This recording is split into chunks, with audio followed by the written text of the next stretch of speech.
lors de nos spectacles, quand on sent que le public est à fond derrière l'artiste et partage de belles émotions et vibre et s'émerveille, on se dit ça y est, on a réussi notre premier challenge. C'est la rentrée culturelle dans les communes de la vallée de l'Arve en Haute-Savoie. Nous sommes à Cluses avec Françoise Guilhem, adjointe à la vie culturelle et l'événementiel. Bonjour Françoise. Bonjour. Vous êtes accompagnée de Nicolas Papès. Nicolas Papès, on peut dire programmateur du Théâtre des Allos ? On peut le dire. Entre autres. Françoise Guilhem, je vais d'abord m'intéresser à vous. C'est toujours intéressant d'avoir une adjointe pour parler, non pas politique, mais quand même, il y a un lien entre la politique et la culture. Souvent, il y a un lien parce qu'on peut définir une politique en fonction des investissements qu'on fait lorsqu'on parle culture. Quels sont les grands axes entre la politique culturelle voulue par la ville de Cluses, vos choix et ce qu'on va découvrir en tant que spectateur en venant voir des spectacles? C'est quoi votre politique culturelle?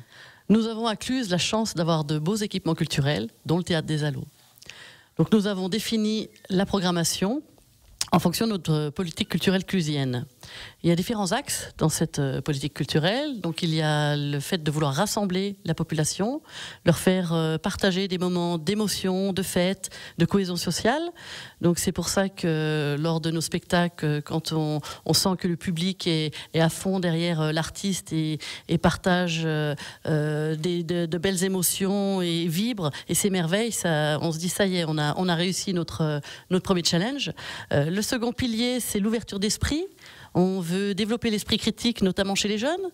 Donc c'est vrai que l'éducation artistique et culturelle à Cluses est très développée.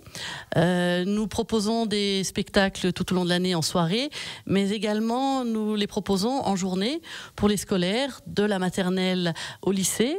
Donc les élèves travaillent à l'école avec leurs professeurs et viennent découvrir un spectacle et peuvent après partager avec les artistes. Ça veut dire que tout est lié, c'est-à-dire que l'école de Cluses travaille main dans la main avec la mairie sur cette politique culturelle. Ah oui, vraiment, on veut vraiment que tout soit lié.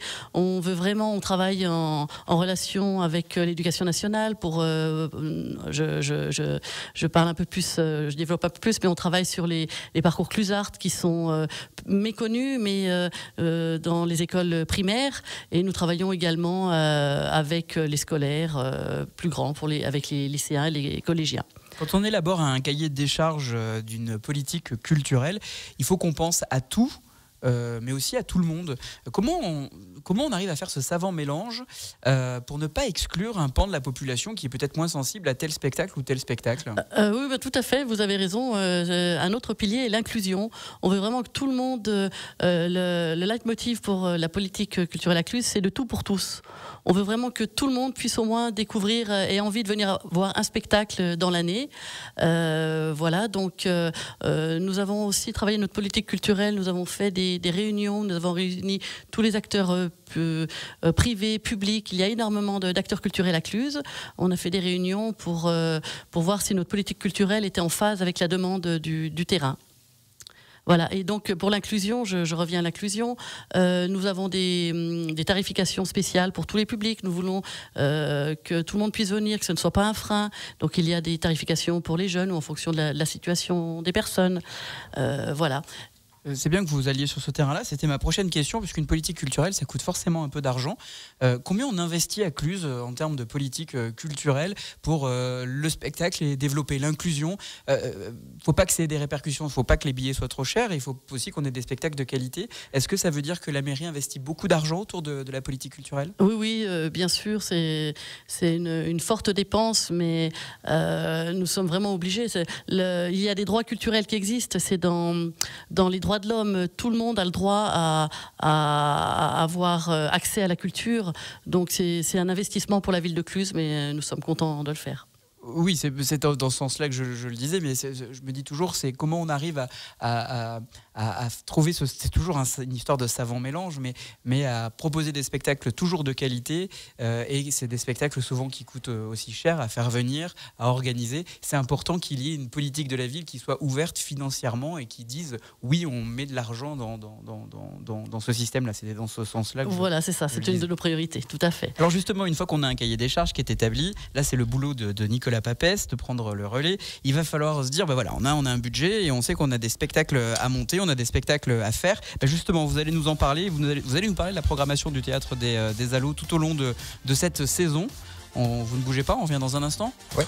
À tout de suite. Cluse et sa politique culturelle, on en parle jusqu'à 9h30 avec Françoise Guilhem, adjointe déléguée à la vie culturelle et l'événementiel de la ville de Cluse, et Nicolas Papès, programmateur du théâtre des Allos. On a une vue d'ensemble de comment le cahier des charges a été établi. Une fois que le cahier des charges a été établi, votre boulot, Nicolas, c'est de trouver des spectacles qui rentrent dans ce cahier des charges.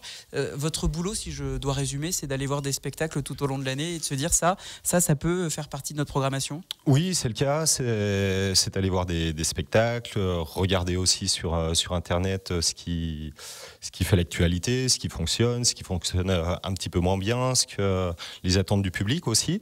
Ouais. Et respecter aussi le cahier des charges de nos élus et de la municipalité pour satisfaire le plus grand nombre et attirer également un large public. Quels sont les immanquables de cette saison ? Alors, il y en a beaucoup. Bien sûr. On va ouvrir notre saison culturelle par un spectacle qui s'appelle Space Wars, oui. Qui aura lieu le 13 octobre, pardon. C'est vrai qu'on est déjà en octobre. Donc c'est une parodie de Star Wars qui est accessible au plus grand nombre, puisqu'on pense aussi notre programmation pour attirer le jeune public, les familles et les aficionados de culture. Les immanquables, forcément, on pense à Clément Viktorovitch, qu'on voit régulièrement à la télé ou même sur les ondes radio. Ensuite, on a une programmation humour avec, alors je ne vais pas vous détailler toute la liste, mais on accueillera Arnaud Demanche, Thomas Njijol aussi, Thaïs, voilà pour la partie humour.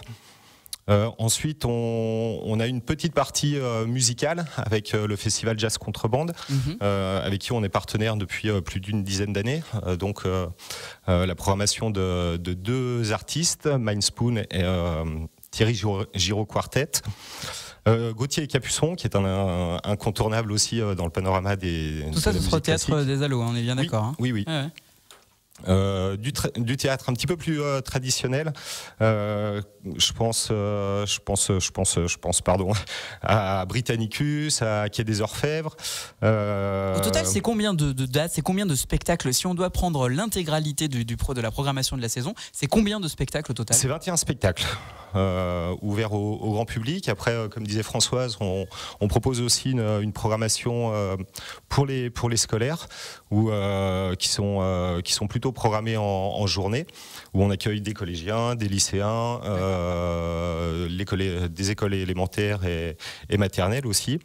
Ce qui fait que, oui, sur l'ensemble de la saison, on doit avoir une ouverture de rideau qui doit tourner autour d'une trentaine de spectacles.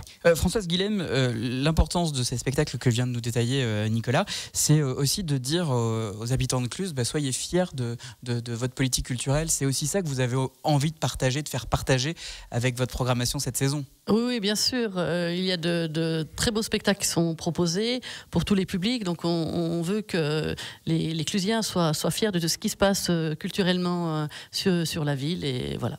Ça fait partie de vos fameux piliers dont vous nous parliez dans la première partie. Et celui-là, la fierté de ce qu'on propose dans sa politique culturelle, il était aussi important. Donc le premier spectacle, pardon, oui, c'est ça. Et c'est vrai que le Cluse rayonne sur son territoire. Voilà, donc il faut vraiment que les Clusiens soient fiers de ce qui se passe à Cluse. Ça bouge à Cluse et il faut qu'ils soient fiers. Ils le sont, je suis fier pour y habiter. Nicolas Papès, je reviens sur vous pour cette programmation. Premier spectacle, effectivement, totalement déjanté. Quand j'ai lu le pitch de ce spectacle Star Wars, je me suis marré. L'objectif, c'est ça aussi, c'est de pas trop se prendre la tête et de s'amuser et d'amuser les spectateurs, et d'où qu'ils viennent d'ailleurs, pas forcément que de Cluse. Oui, c'est l'idée d'avoir, d'une part, quand on vient au spectacle, de la détente, de profiter, pas forcément réfléchir à ce qui se dit ou ou par rapport à ce qu'on a en face, en spectacle. Mais on a aussi l'idée, c'est de proposer des spectacles qui poussent à la réflexion et qui donne à réfléchir. Ouais, c'est l'idée de la culture et c'est l'idée aussi qu'on souhaite rendre à nos spectateurs. Franchement, je vais vous dire, vous avez, c'est mes goûts, hein, c'est totalement subjectif ce que je m'apprête à dire, vous avez l'une des plus belles programmations, je trouve, de cette saison. En tout cas, c'est là où j'ai déjà fait plein de petits repérages qui me plaisent bien pour ma saison culturelle, notamment, vous l'avez dit, Capuçon. Ça, c'est juste, pour moi, c'est le summum du summum. Là, c'est Dieu, c'est le Dieu vivant de la musique. Donc vous voyez, je pense que ça, c'est un avis. Je voulais le partager avec vous ce matin. Et je voulais vous remercier, Françoise Guilaine. Je rappelle que vous êtes l'adjointe à la vie culturelle et l'événementiel. C'est-à-dire que c'est vous aussi qui gérez Pharaonic Festival, tout ça. Également, oui, bien sûr. En fait, c'est très éclectique. Vous allez devenir ma nouvelle meilleure amie. Merci Nicolas Papès, programmateur au Théâtre des Allos, d'avoir accepté l'invitation de Radio Mont Blanc. Merci à vous. Et bonne saison culturelle.